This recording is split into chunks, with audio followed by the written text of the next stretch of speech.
The discovery came by accident, which is how most devastating truths arrive. Nicolás Maduro was walking back from his attorney meeting on a Thursday afternoon in early February, flanked by 2 guards as regulations required. The corridors of MDC Brooklyn were never truly quiet. There was always the distant clang of doors, the echo of voices, the mechanical hum of institutional life. But as they rounded the corner near the administrative wing, Maduro heard something that made him slow his pace almost imperceptibly.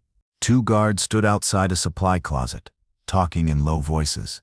They hadn't seen Maduro approaching yet, and their conversation carried in the echoey hallway with unfortunate clarity. "Did Rodriguez file his weekly report?" the first guard asked. "Yeah, turned it in yesterday. The FBI liaison picked it up this morning." "What'd he have this time?" "Not much, I guess. Maduro's been quiet lately. Mostly talks about his wife. Nothing useful. They're getting frustrated with the lack of intel." "Well, what do they expect?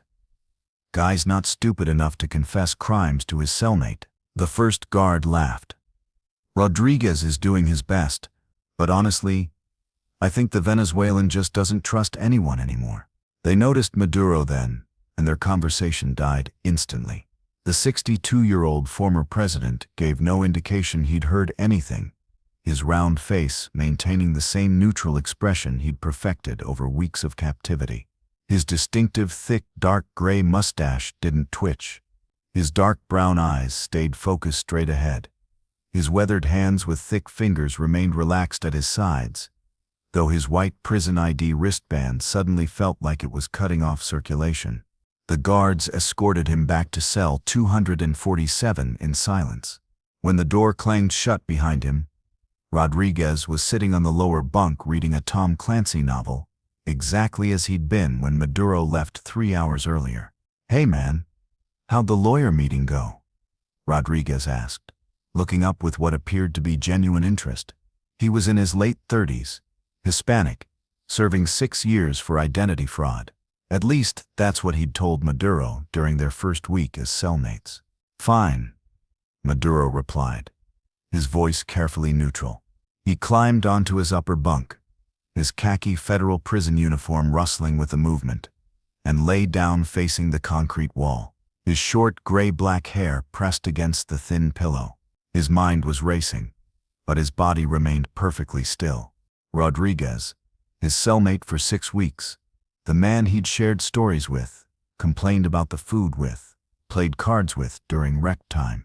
The man who'd seemed sympathetic when Maduro talked about Celia's injuries, who'd offered advice about navigating the federal prison system, who'd laughed at his jokes and shared his own. An FBI informant. Maduro's medium dark brown skin felt cold despite the overheated cell.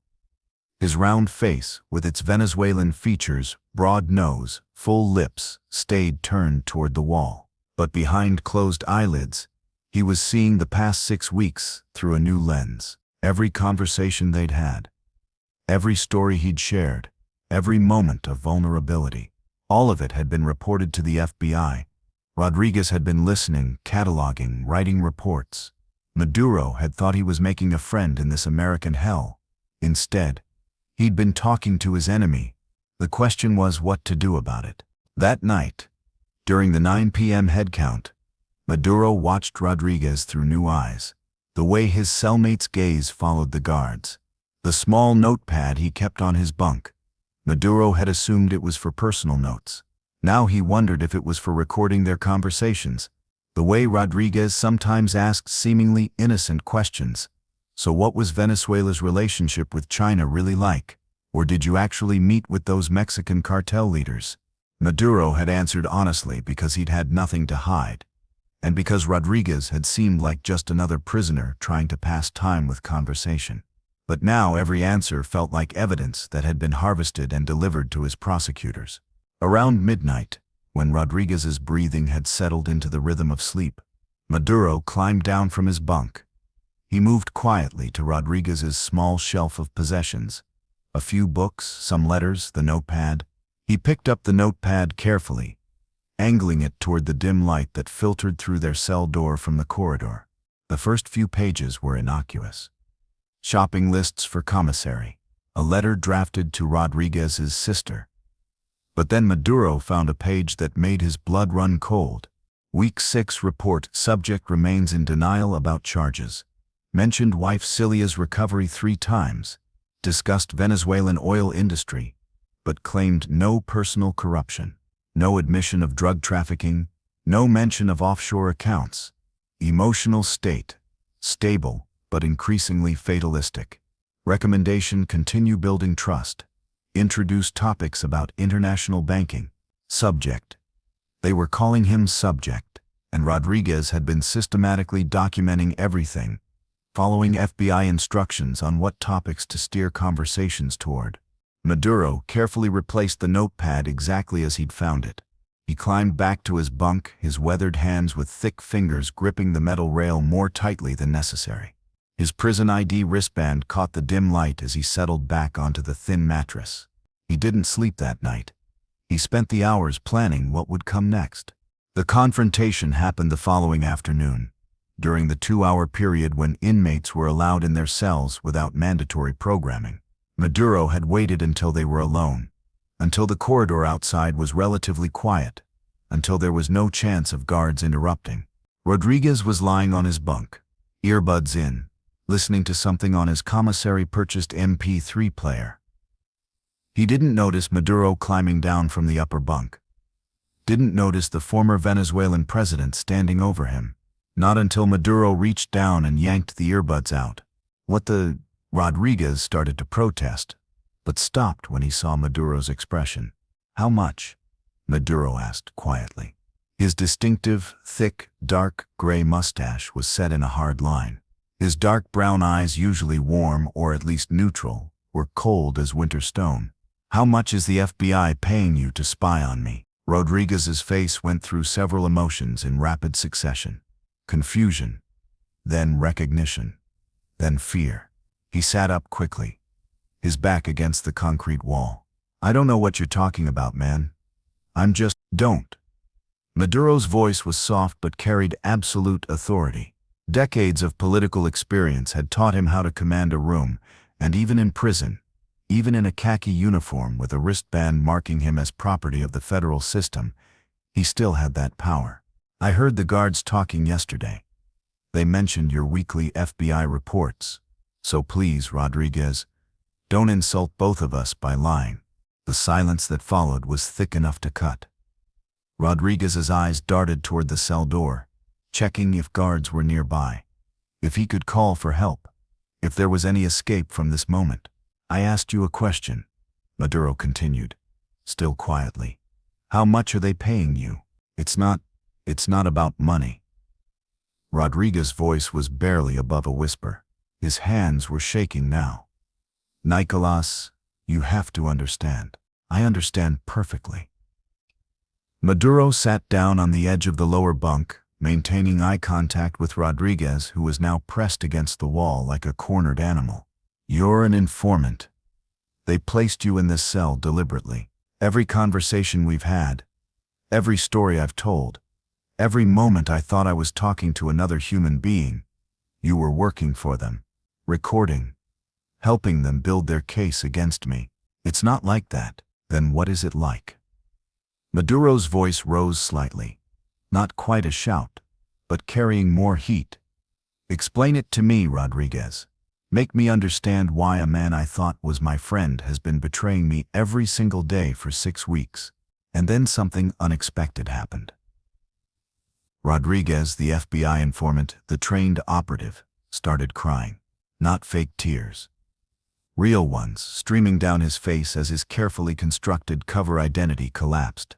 They have my family, he said, his voice breaking. My wife, my 2 kids, they're all undocumented, living in Arizona. The FBI came to me when I was arrested and said they could make my charges go away, or they could make sure my family got deported to Mexico. My kids are 8 and 6, Nicolás. They were born in Phoenix. They don't even speak Spanish well. If they got sent back to Mexico... He trailed off, wiping at his eyes with the sleeve of his own prison uniform. I'm sorry. I'm so sorry. But what choice did I have? They said I'd do 6 years here while informing. or 20 years in maximum security while my family got destroyed. What would you have done? Maduro felt his anger wavering, which surprised him. He'd expected to feel pure rage, pure betrayal, but looking at Rodriguez, really looking at him, he saw not an enemy but another victim of the same system that had destroyed his own life. What have you told them? Maduro asked, his tone slightly softer now. Everything you've said. But Nicolás, I swear to you, you've never admitted to anything criminal. You talk about your wife, about Venezuela's economy, about missing your life, but you've never confessed to drug trafficking or corruption or anything they're charging you with. My reports are basically subject maintains innocence, and they're frustrated with you. Very frustrated. They keep telling me to push harder, to bring up specific topics, to try to get you to talk about money or cartels or connections to Russia. But every time I try, you answer honestly, and there's nothing there to report. Maduro stood up, pacing the small cell.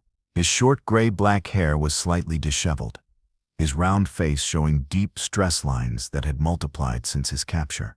His medium dark brown skin looked pale in the harsh cell lighting. He stopped at the small barred window, staring out at the Brooklyn sky. You know what the terrible thing is? He said finally. I understand. If someone threatened Celia, threatened to hurt her or deport her or destroy her life, I would do anything they asked. I would betray anyone. I would compromise any principle, because family is more important than ideology or honor or pride. He turned back to Rodriguez, who was still sitting against the wall, tears drying on his face. So I don't blame you, Rodriguez. You're doing what you have to do to protect your children. That's not evil. That's human. Rodriguez looked stunned. You're not angry? Oh, I'm furious. Maduro clarified. I'm absolutely enraged that they would use you this way, that they would threaten your family to turn you into a spy, that they would violate every principle of justice to gather evidence against me. But my anger is at them, not at you. You're just trying to survive, same as me. I don't understand. Why are you being kind? Maduro sat back down on the lower bunk, this time next to Rodriguez rather than confronting him. The two men sat side by side in the small cell, both prisoners in different ways. Because, Maduro said quietly, they want us to be enemies. They want me isolated, paranoid, trusting no one. They want you feeling guilty and afraid. They want both of us broken and alone, and I refuse to give them that satisfaction. He looked at Rodriguez directly. You asked what choice you had. Now I'm going to ask you the same question. You know I'm not guilty of what they're charging me with. You've spent 6 weeks listening to me talk, and you've found nothing incriminating because there's nothing to find. So what are you going to do now? Keep filing reports that help them prosecute an innocent man, or make a different choice? Rodriguez was quiet for a long time. When he finally spoke, his voice was shaky but determined. What if I just stopped giving them useful information? What if my report said you're not talking about anything relevant? They'll know you're holding back. They'll threaten your family again. Maybe. But maybe. Rodriguez paused, thinking. Maybe I tell them you've gotten suspicious, that you've stopped sharing anything meaningful with me, that I've lost your trust, and can't get it back. That wouldn't be my fault, right? They couldn't punish me for you getting smarter about security. Maduro considered this. You'd be taking a huge risk. You just forgave me for spying on you for 6 weeks. That's a bigger risk than anything I'm taking. Rodriguez managed a weak smile. Besides, you're right. I've been listening to you this whole time, and I know you didn't do what they say you did. They invaded your country and kidnapped you because Trump wanted to look tough. That's not justice. That's politics. And you're willing to stop helping them? I'm willing to stop hurting you. Rodriguez extended his hand. I can't undo the reports I already filed, but from now on, my reports will say you're not talking, you're suspicious, you're giving me nothing useful. I'll protect my family by still cooperating, but I won't give them anything they can actually use against you. Maduro looked at the extended hand for a long moment. Every instinct told him not to trust it, not to believe that an FBI informant could really switch sides. But he'd meant what he said. He understood why Rodriguez had done what he'd done, and maybe, just maybe, genuine forgiveness could create genuine loyalty. He shook Rodriguez's hand. Okay. But I have conditions. Name them.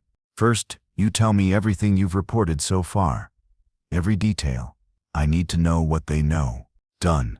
Second, from now on you tell me what questions they're asking you to pursue, what topics they want you to bring up, so I know what they're looking for. Agreed.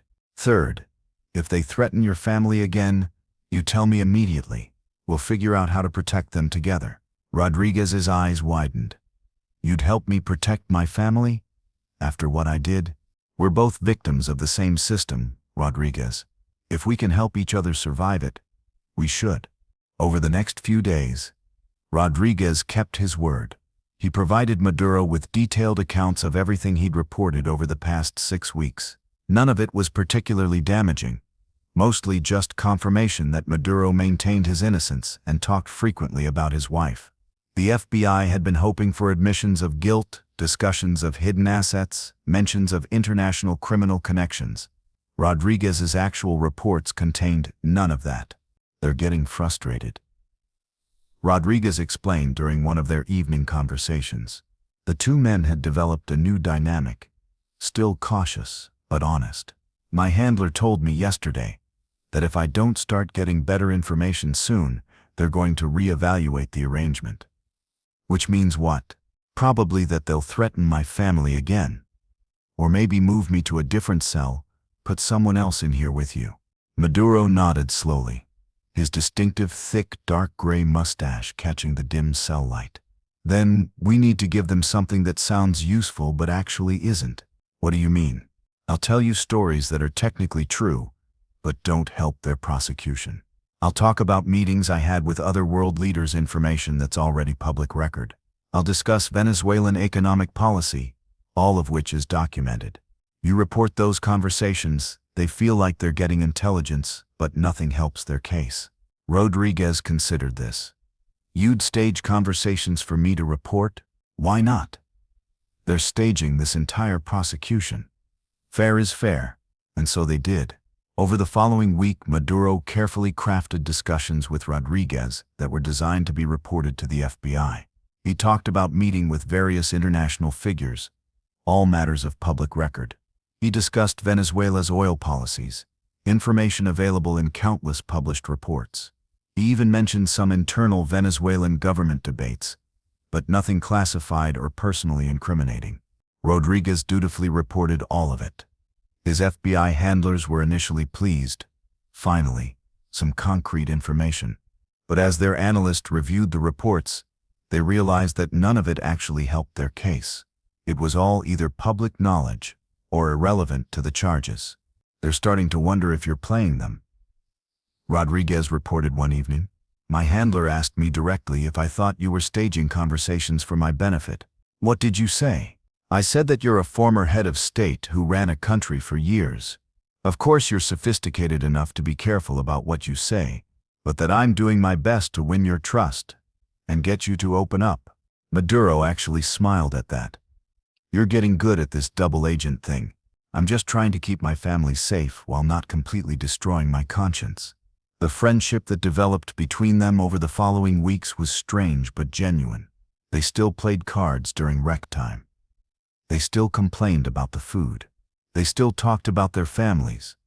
But now Maduro knew which parts of those conversations would end up in FBI reports, and he adjusted accordingly. One evening, about 3 weeks after Maduro's discovery of Rodriguez's role, something shifted. They were both lying in their bunks after lights out, talking quietly in the darkness. "Can I ask you something?" Rodriguez said. "And I'm not asking for a report. I'm asking because I actually want to know. Go ahead. Do you regret it? Being president? All the decisions you made, would you do it differently if you could go back?" Maduro was quiet for a moment. Through the small barred window, Brooklyn's light pollution created an orange glow against the clouds. "I regret that so many people suffered. Venezuela's economic collapse was partially my fault. Not entirely, but I made mistakes. I regret the protesters who died. I regret that I wasn't able to fix things before everything fell apart. But would you do it differently? I would try to do it better. But no, I wouldn't choose a different path. Someone had to try to represent poor Venezuelans, to challenge American hegemony in Latin America, to push back against the global capitalist system. Chavez started that work. I tried to continue it. We both failed in many ways. But the attempt mattered. Even though it ended with you here, even though it ended with me here. Maduro's voice was firm. Some things are worth fighting for, even if you lose. Some principles matter more than personal success. Rodriguez, your children, what would you sacrifice for them? Anything. Everything. That's how I felt about Venezuela. It was my child, in a way, and like any parent, I made mistakes. But I loved it, and I tried. Rodriguez was quiet for a long time. Then, I hope my kids grow up to have principles like that, to care about something bigger than themselves. They will if you teach them. Are you going to tell them about this someday? About being an informant in prison? I don't know. Part of me thinks they should know that their father did questionable things to protect them. Another part thinks they should never know about this at all. Tell them when they're old enough to understand complexity. Tell them that life sometimes puts us in impossible situations where there are no good choices, only less bad ones. Tell them that their father chose to protect them, and that choice came with costs, but that he'd make the same choice again. You know, Rodriguez said quietly, I'm really glad I stopped giving them real information about you. You're not what they said you were. What did they say I was? A monster. A drug lord. A dictator who murdered his own people. They made you sound like pure evil. And now you seem like a guy who tried to do something hard, and mostly failed, but at least tried, which is more than most people can say. The next day, Rodriguez's FBI handler showed up for an unexpected meeting. The conversation, which Rodriguez later relayed to Maduro, had been tense. We're not getting useful information from you anymore, the handler had said. Either Maduro has figured out you're informing or you're not pushing hard enough. Which is it? He's cautious. Rodriguez had replied. He doesn't talk about anything sensitive. I've tried steering conversations toward the topics you wanted, but he either changes the subject or gives answers that don't help. Then try harder. I'm doing my best. But he's smart. He ran a country for years. He knows how to control information. The handler had stared at Rodriguez for a long moment. Your family's immigration status is still unresolved. Remember that. I remember.